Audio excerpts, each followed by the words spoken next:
post-graduation in Department of Pediatrics from ESIC Medical College, Chennai. Moving on to a simple yet interesting case of a missed cut and an unrevealed twist. Our child is a 7-year-old developmentally normal girl child presented with complaints of bleeding per vaginum, for which the child was diagnosed to have a right ovarian cyst and was referred to us for surgical management. At our hospital, she presented with complaints of bleeding per vaginum lasting for 4 days with a similar history 1 month back. There was no other history suggestive of local cause or any other drug intake.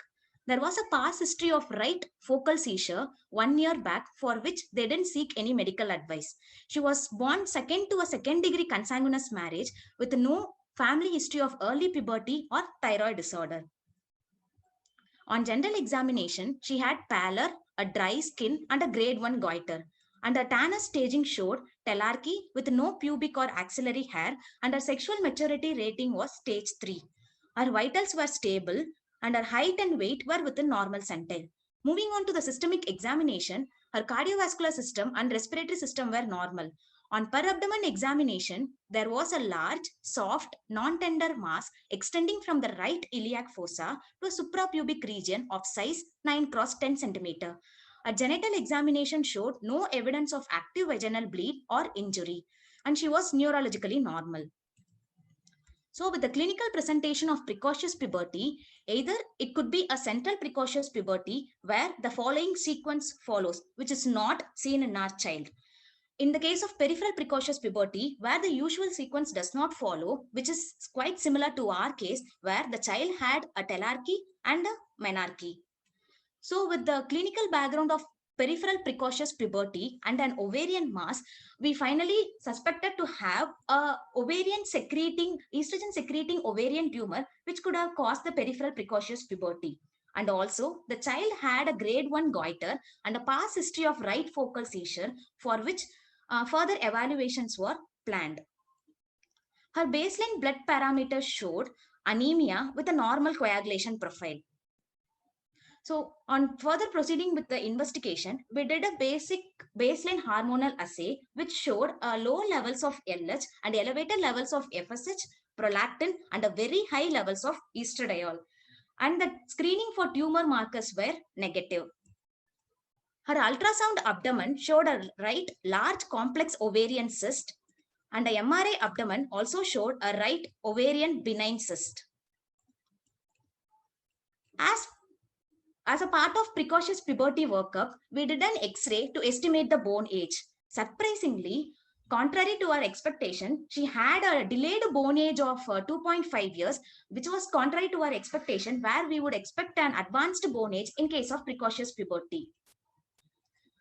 As already planned, her thyroid profile was done, which showed a very high levels of TSH and a suppressed levels of T4. So we proceeded with the second line of investigation, where we found that the child was positive for anti-thyroglobulin antibodies and TPO antimicrosomal antibodies. So we finally arrived at a diagnosis of juvenile primary hypothyroidism, suggestive of autoimmune thyroiditis, which was supported by her ultrasound neck features. And as already planned, her MRI brain was also done, which showed an enlarged pituitary and pituitary microadenomas. She also had left porencephalic cyst in the parieto-occipital region, which could have attributed to the right focal seizure the child had 1 year back.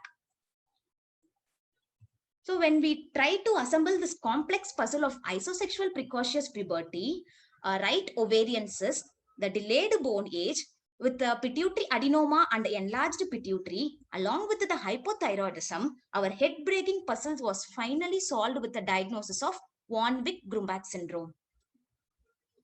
What is von Wich-Grumbach syndrome?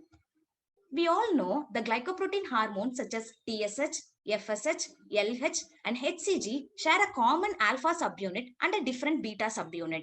There occurs a hormonal overlap in the pituitary feedback mechanism. In case of primary hypothyroidism, where there is elevated levels of TRH, which in turn causes increased levels of TSH, as there is an hormonal overlap occurring in this condition, the elevated levels of TSH acts on the FSH and other glycoprotein receptors, leading to increased levels of estrogens and thus causing estrogen related effects such as uterine bleeding, telarchy, and ovarian cyst. There is no pubic or axillary hair in this condition, as these secondary sexual characters depends on adrenal androgens. Another fascinating point about this syndrome is that in the elevated levels of TRH also causes an increased release of prolactin, which suppresses the hypothalamic gonadotrophic axis, and particularly it suppresses the pulsatile release of LH, which in turn results in a FSH estrogen predominant clinical features causing precocious puberty. And also the elevated TRH level causes a hyperplasia of thyrotropes, which leads to pituitary enlargement and pituitary microadenomas, which is seen in our child also. So this is the unusual presentation of a usual disorder where a child with a hypothyroidism, where we expect a delayed puberty, but our child presented with a precocious puberty. So how we managed to treat this child? After obtaining an endocrinologist opinion, the child was started on oral thyroxine supplementation. Initially started at a lower dose and it was titrated over the time. After thyroxine supplementation, her thyroid profile were serially monitored, and we noticed there was a drastic decline in the TSH levels with an increase in the T4 levels over the time. And we simultaneously followed up her USG abdomen findings, where there was a massive reduction in the cyst size over a period of 6 weeks. So a missed cut here with our meticulous approach has saved the girl's ovary.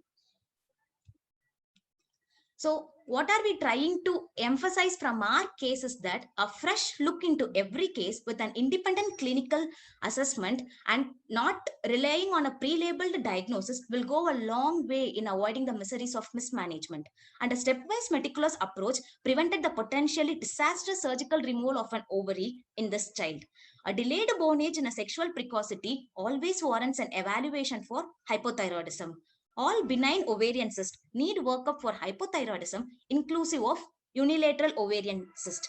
There has been cases reported in our country where children presented with ovarian cyst have been operated surgically and was found to have primary hypothyroidism, which was neglected during the initial workup. So whenever a child presents with an premature telarchy, we have to assess the child's growth and her bone age. If the growth is normal and the bone age is normal without any secondary sexual characters, it is a simple premature telarchy.